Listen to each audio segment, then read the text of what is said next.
Chapter 6 Library Confinement. After resting for 3 more days, Fongwen and I finally left the infirmary and returned to the classroom. All the students looked at us with awe in their eyes. I couldn't help but wryly smile. Starting school and ending up in the infirmary wasn't a good sign. The classes covered basic topics. I easily remembered most of it after listening for a while, but I still listened attentively to the morning classes for a solid foundation. After the noon break, Fongwen, the Hua brothers, and I headed to the cafeteria to recharge. The college's cafeteria was spacious, accommodating over 1,000 students. Various food options were available at different windows with varying prices. We all chose food of moderate prices. Due to my large appetite, I even bought 2 portions. As I sat down, ready to dig into the delicious food, I suddenly heard some commotion behind me. Turning my head along with the others, I saw 2 beautiful girls entering the cafeteria. No wonder they caused such a stir. The allure of beauty is truly universal. One of them was Ziyue, the girl I had rescued from the black dragon's hooves. Beside her was another slightly taller girl with golden hair and a white dress that made her look exceptionally charming. Her fair skin, watery eyes, and enticing figure outshone even Ziyue's beauty. They truly embodied the epitome of feminine charm. As the girls entered, people hurriedly offered them seats, and some even brought them food. Fongwen arrived around that time and squeezed his way to our table. His eyes never left the 2 beauties, his gaze revealing infatuation as he muttered, "Campus top 8 beauties rarely eat at the cafeteria. Why are 2 of them here today?" Fongwen laughed and said, "You're quite the expert, brother Fongwen. Introduce them to us." Fongwen immediately put his knowledge to good use and said triumphantly, "The one with purple hair is Ziyue, ranked 6th among the top 8 beauties of the college. She's the one that Lei Xiang saved. The other one is even more remarkable, Jean Lily, ranked 4th among the top 8 beauties. Both Ziyue and Jean Lily come from noble backgrounds and are exceptional beauties. Naturally, they've become the objects of pursuit for most male students. The top 8 beauties usually eat at home and rarely show up like this." Hua Xing suddenly exclaimed, "Look, Ziyue is coming over. She's coming over. She must be here to find me." He struck a pose he probably thought was cool. Indeed, Ziyue walked towards us alone. She quickly approached me and said, "Thank you for saving me last time." The Hua and Feng brothers all wore disappointed expressions, envy evident in their eyes. I looked up at this girl, 1 year older than me, and coolly said, "No need. Just don't go near the black dragon again. I can't guarantee I'll be there to protect you every time." Ziyue's face turned red at my words, and she murmured, "Sorry." Then she turned and returned to her table. Suddenly, I became the target of everyone's attention. The Hua and Feng brothers stared at me angrily, clearly displeased with my attitude. Fongwen said, "Lei Xiang, how can you treat a girl like that? She came to thank you, and you can't even be a bit more courteous." I gave him a cold glance and said, "What's wrong with my attitude? Do I need to go and console her? If someone has to go, you should do it. I don't care about the college's so-called top beauties." A clear and melodious voice came from behind me, "What arrogance. Quickly apologize to Ziyue. Is this how you treat a girl? Are you not embarrassed?" I frowned and looked in the direction of the voice. It was Jean Lily. Anger radiated from her as if she wanted to charge over. Ziyue desperately pulled her back, repeatedly saying, "It's all right, don't blame him." I snorted coldly and said, "Such a bad temper. Be careful not to get wrinkles on your forehead from being so angry. In the future, no one will want you." Jean Lily, cherished by everyone, both at home and in the college, had always been held in high regard. Being insulted like this left her fair skin flushed green, and she yelled loudly, "Who will teach him a lesson for me?" Suddenly, the cafeteria buzzed with excitement. Everyone was eager to take action, except for the Hua and Feng brothers, who quickly ran off, claiming they'd go find a teacher. I snorted in response, "These were the kind of friends who abandoned you in times of trouble. Loyalty was nowhere to be found." I stood up abruptly. My tall and imposing figure exuded an indescribable aura of dominance. I coldly glanced at the boys surrounding me. Those who want to die can come at me together. Women are trouble. My cold demeanor surprised Jean Lily. An inexplicable emotion surged within her. Most of the people surrounding me were nobles, all dressed lavishly. That arrogant guy who had initially wanted to teach me a lesson, Warren, took the lead and charged towards me with disdain. He said to the others, "This guy insulted Zua before. Let's go and beat him." Facing their attack, I grabbed Warren's fist and countered with my own punch. He was pushed back 3 steps, but he managed to escape without injury. I was astonished. He was the first to withstand my punch without getting hurt. But in the process of pushing him back, I took hits from the other 2. Among the 3 of them, the strongest guy yelled, "You useless idiots. You're truly disgracing our noble status. Move aside, watch us handle him." The nobles who were already beaten down by me numbered 7 or 8. And these were the ones who faced my punches sparingly, otherwise, they'd be stripped of their skin. Hearing his command, the nobles quickly stepped back, leaving the more formidable trio to surround me. I activated my dark force and thunderous lightning unarmored techniques to their peak, no longer hindered by others. They, in turn, rushed towards me with simultaneous roars. I immediately unleashed my Furious Lightning 13 punches to meet their assault heat-in. While Furious Lightning 13 punches was an overwhelmingly dominant combat technique on the battlefield, it was less effective against skilled opponents like them. I couldn't manage to hit them at all. The strongest among them threw a punch at me, and I responded with my own punch. He was pushed back 3 steps, but remained unharmed. This surprised me. He was the first to withstand one of my punches. Simultaneously, while pushing him back, I was hit by the punches of the other 2. They were indeed more experienced students. With their continuous attacks, my blood churned, and I faced the most arduous battle of my life. The stronger ones among them seemed to be from the martial skills department, and they skillfully combined their combat aura with their moves. I was hard-pressed to fend off their attacks, focused on defending myself.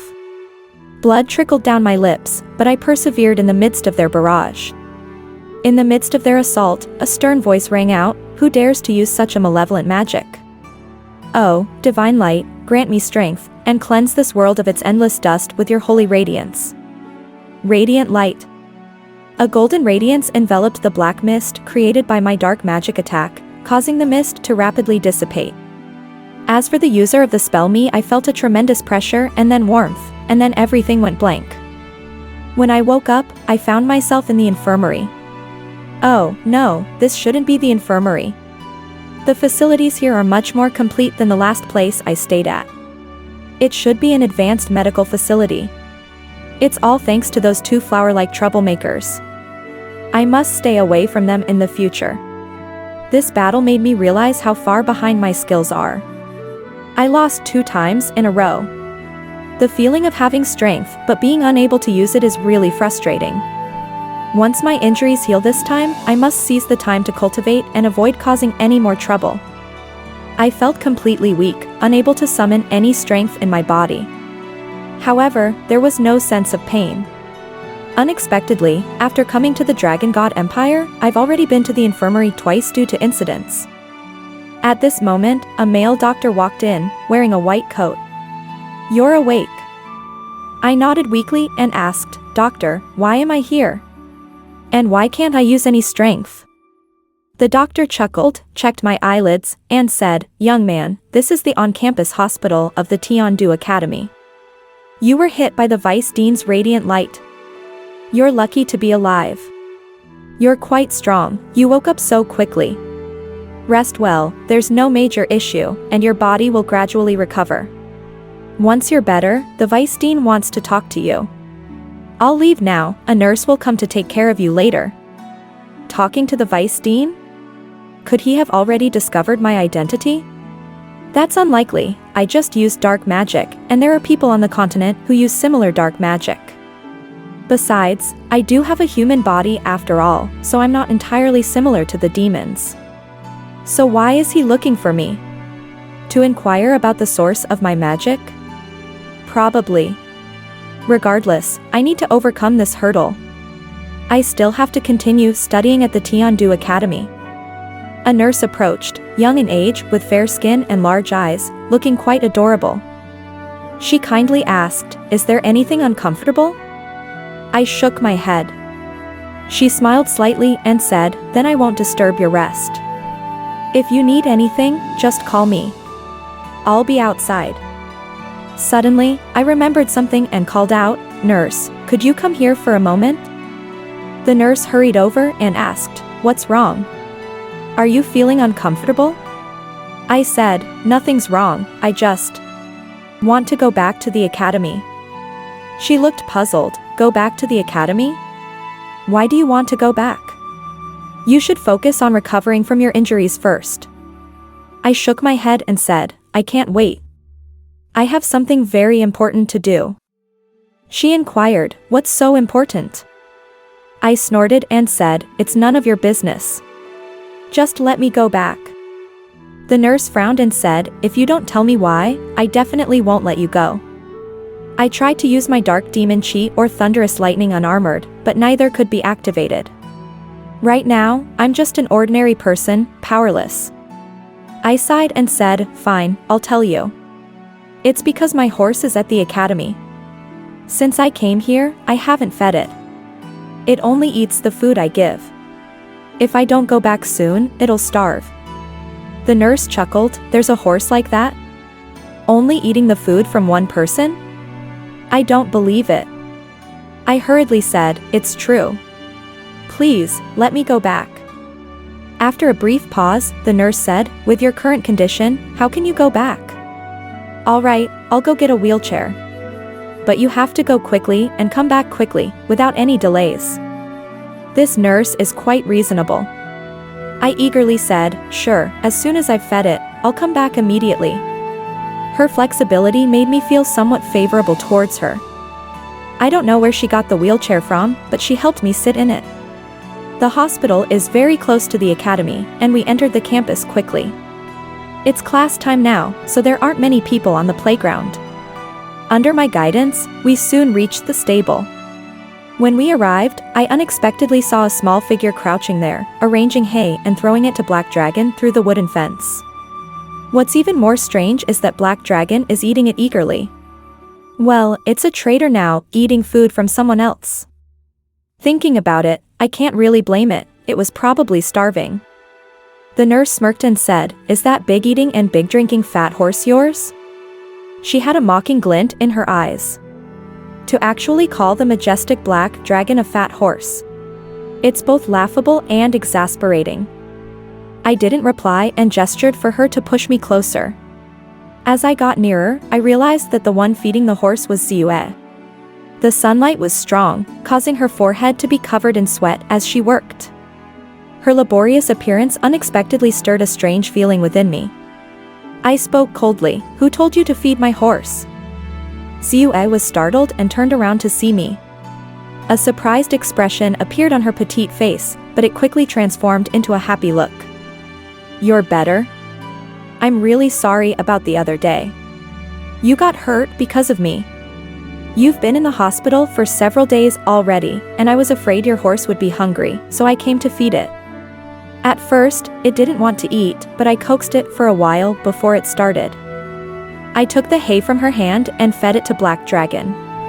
Black Dragon neighed cheerfully upon seeing me, and the nurse said, seeing it up close, "It's quite beautiful." The nurse saw Black Dragon's excited reaction and said, "Can I pet it? Its fur looks so shiny."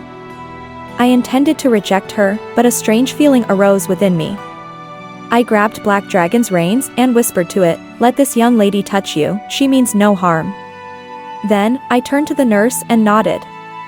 With joy on her face, the nurse gently stroked Black Dragon's head. Although Black Dragon didn't resist, its eyes showed a guarded expression.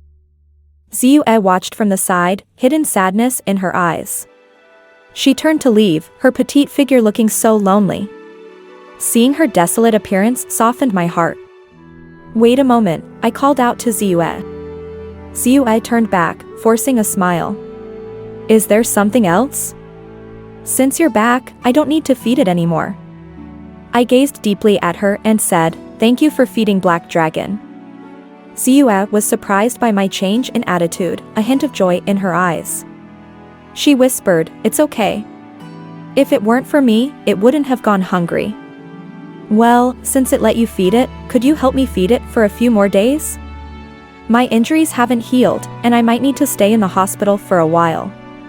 "Black Dragon, this person is also a friend. Don't be mean to her." Hearing what I said to Black Dragon, Ziyue approached and gently touched it a couple of times. Seeing her happy and excited expression warmed my heart.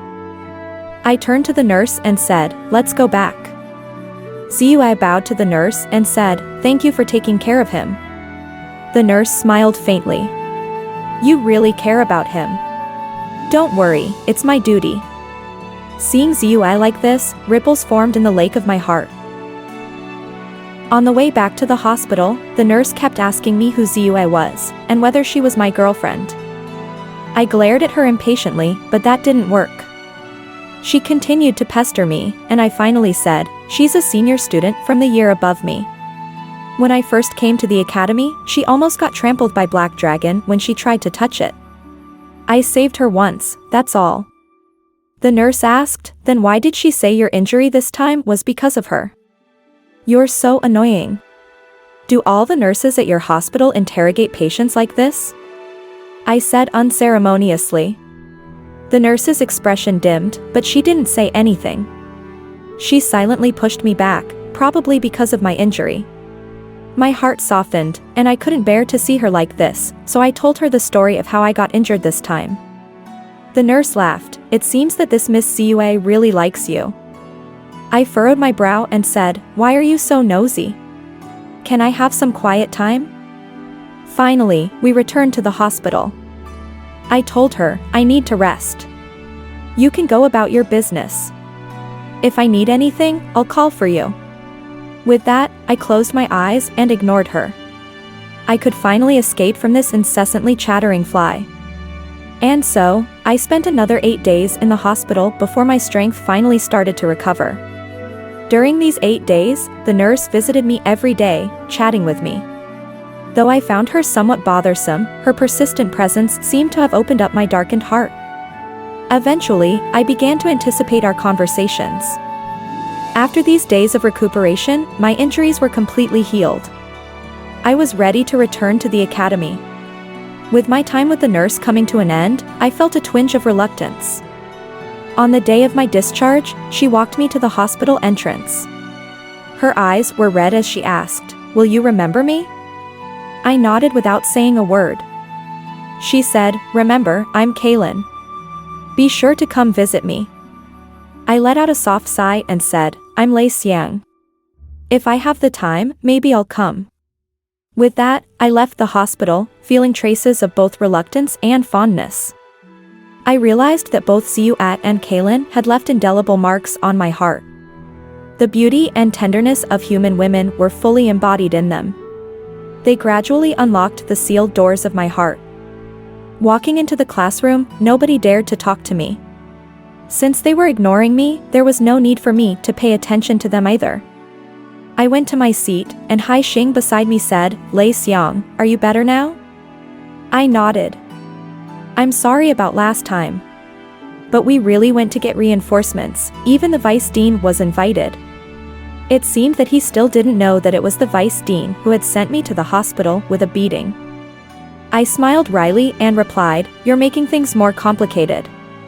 I had the vice dean give me a holy light escort to the hospital." Hu Xing laughed awkwardly and said, "Oh, my apologies.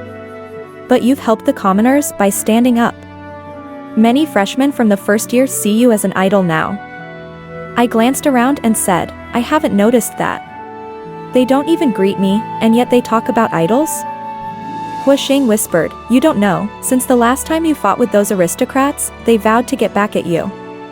Perhaps the classmates are afraid of getting involved with you, so they avoid talking to you." Oh, I suddenly realized. It seemed that those aristocrats wouldn't let me off the hook. Well, I won't let them off either. At that moment, the class teacher, Teacher Shuang, entered. She immediately spotted me and said, "Everyone, continue with your self-study. Lei Xiang, come out for a moment." Seemed like she was also here because of the incident. I followed Teacher Zhuang out of the classroom. She led me to the corridor, her eyes showing a reproachful look. She said, You've only been in school for a short time, but you've already visited the infirmary and the hospital. I heard you used dark magic. Actually, it was shadow magic. Didn't you say you didn't know magic? I scratched my head and explained, because they say dark magic is evil on the continent. I was afraid of being misunderstood, so I didn't mention it. On the day of the fight with those aristocrats, I had no choice but to use it. Teacher Zhuang sighed and said, Never mind, it doesn't matter. You don't need to explain to me. Let's go see the Vice Dean. Do you know that since you started school, you've already visited the infirmary and the hospital once each? You've become a troublesome student in the eyes of other teachers. I stared at her and asked, What about you? Am I a troublesome student in your eyes? Teacher Zhuang's face reddened as she replied, Of course not. You're my student, how could I see you that way? Besides, these two incidents weren't your fault. I smiled faintly and said, As long as you don't see me that way, it's fine. Anyway, let's go see the Vice Dean. Teacher Zhuang said, This is the first time I've seen you smile. Young people should keep smiling, otherwise, they'll age quickly. She turned around and led the way. Her words made me pause. Was I really not doing well like this? I followed Teacher Zhuang all the way to the top floor of the teaching building, which was where the offices of the academy's leaders were located. She brought me to a door and knocked, saying, Vice Dean, are you in? A deep male voice from inside the room responded, Come in. Teacher Zhuang and I entered the spacious office. Behind the central desk sat an old mage with white hair. Seeing us enter, he said, Please, have a seat. You're the student who used dark magic in the last incident, right? Before I could respond, Teacher Zhuang spoke up, Vice Dean, there was a misunderstanding last time. The Vice Dean raised his hand to stop her and said, That's enough, Teacher Zhuang. You can go back to your class now. Let me talk to him. Teacher Zhuang reluctantly got up, casting me a cautious glance before leaving. I felt a sense of gratitude for her. Once Teacher Zhuang left, the Vice Dean gestured for me to answer his previous question. I nodded and said, Yes, I used dark magic last time. The Vice Dean scrutinized me with his sharp gaze for a while before speaking, Do you know that dark magic is very dangerous?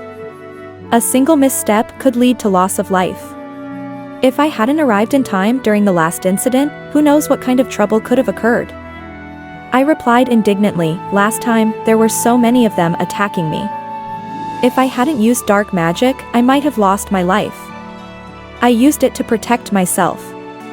The Vice Dean chuckled and said, You're quite righteous. But you do realize that dark magic is generally frowned upon. Now, if you end up in another fight with them, I won't allow you to use dark magic. And definitely no harming or killing them. Do you understand? They do need to learn a lesson. I stared at him in disbelief. Was he actually encouraging me to fight? He continued, You're quite physically resilient. Since very few people use dark magic nowadays, I thought an infiltrator from the dark race had entered the academy during that incident. That's why I used such powerful magic. Yet, you were only in the hospital for about 10 days after taking that hit. That was beyond my expectations. Was he suggesting I should have died? From whom did you learn your dark magic? Here it was, he was getting to the main point of questioning. I responded with the answer I had prepared. Once, during an exploration in a valley, I stumbled upon a book of dark magic. I learned from it accidentally. Practicing dark magic is quite challenging. It was my first time using it in the cafeteria, and I had no idea it would lead to such serious consequences. The Vice Dean didn't delve deeper. He said, All right, regardless of the reason, causing trouble in the academy is not acceptable. I can tell from your eyes that you can't possibly be from the dark race. This incident serves as a good lesson. I'll give you a warning this time. If you behave well in the next 3 months, the warning will be lifted. And as a punishment, you'll be sent to the top floor of the academy's library to meditate facing the wall for 3 months. Do you have any objections? What objections could I have? Even if I objected, would he listen? I couldn't attend classes, and I had no idea when I'd get a chance to secretly practice my skills. I shook my head and said, I have no objections. I'll follow the academy's arrangements. The vice dean smiled and said, actually, meditating facing the wall isn't a bad thing. You can browse the books in the library at your leisure. 3 months of solitary practice will be beneficial for you. Plus, nobody will disturb you there. Upon hearing his words, a thought struck me. Was the vice dean trying to help me out? If I meditated facing the wall, I wouldn't have to deal with provocations from the aristocrats, and thus, I could smoothly remove the newly imposed punishment. It seemed this vice dean was quite shrewd. I sincerely said, thank you, vice dean. I'll definitely try to stay out of trouble in the future. The vice dean and I exchanged a smile. He whispered, after you're done meditating, if any aristocrat bothers you, you don't have to show them any face, but remember the requirements I just mentioned. By the way, I'm also from a commoner background. He managed to make me laugh. Crisis resolved at last. I asked, when should I start meditating? He replied, right now. I'll take you to the library. The library was located in the northwest part of the academy and stood as an imposing 8-story structure. I followed the vice dean to the top floor. He instructed me, starting from now, you'll begin your meditation. There are a few things you need to keep in mind. First, you're not allowed to go below the 6th floor, and other students won't be able to come up to the top 3 floors either. Second, don't damage any books above the 6th floor. Third, your training shouldn't damage anything here. I'll come to release you in 3 months. Someone will bring you food every day. He turned to leave and said, in the future, do not, under any circumstances, use dark magic within the academy. If you need to use it, wait until you're on the battlefield. Understand? You can learn magic from other disciplines here. Keep it up, young man. I responded, thank you, Vice Dean. Oh, by the way, could you please inform the second-year student, Zixue, to help me take care of my horses for the next 3 months? You have horses as well? Sure, I'll let her know. The vice dean left, leaving me alone on the 8th floor of the library. I looked around. Towering bookshelves lined the area, each labeled with different categories. The floor was paved with marble, and the library exuded an ancient charm. During my ascent, I noticed windows on the lower 6 floors, but the upper floors were completely sealed, ventilated through air pumps powered by magic crystals. Being confined here wasn't too bad. Collecting information from this place might help me achieve my mission's objectives. It could also simultaneously boost my own strength. Where should I start? The vice dean had said not to use shadow magic in the academy, so I guess I'll start learning some other forms of magic here.